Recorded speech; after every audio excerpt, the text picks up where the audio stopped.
Aici suntem, băi, Nenturelul. băi, pescarule. Pescarule. Să vadă lumea cum se duce soarele. Uite, cum se duce soarele. Cam așa. Uite, alături și bețele. Și bețele. Ce faci cu apa? Cum să e? Trebuie să mai pui în Mărelu, mai dai pasturule. ceva mărelu? Oi, mă vede lumea, măi, nesimțitule. A, una mică, mă, una mică. Cât puța de furnică. Așa, băi, fratele meu. Uite Sandokan aici. Da, tigru malaezilor. A, mărelu. Băi, dar ești știți, eu?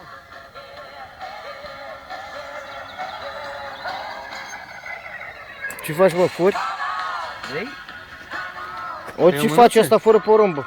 Vrei o mănânță? Mănânci? Fără porumbul cu carcalaci. Cât de bună. Ii, cum se Vrei? mișcă o păriță. Deci mănâncă. Am, îmi dai ceva? Salicule.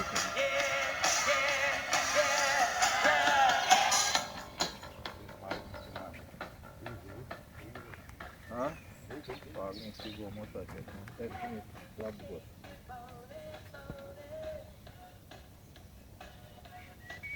Îi bagă niște gărmășuri.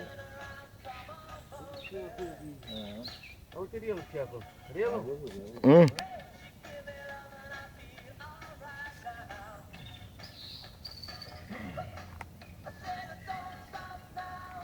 Tu.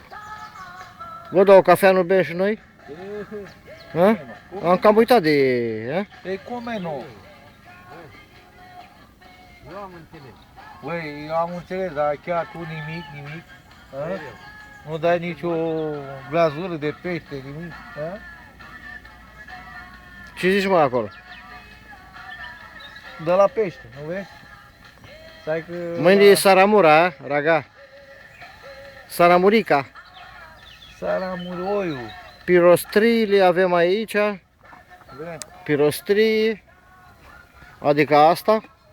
Bine, sticle goale le aruncăm. Băi, Relu. Ha? Ia unde că la bagaj ăștia de aici încolo. E?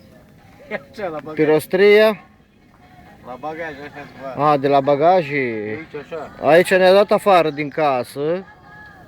Deci fugiți de acasă fără bagaje, cam așa se zice. La noi am fugit cu bagaj cu tot. Da. Cam 3 zile așa stăm pe baltă. Da. Să nu auzim reclame, reclamații, nimic. Vizoare și alte ceva.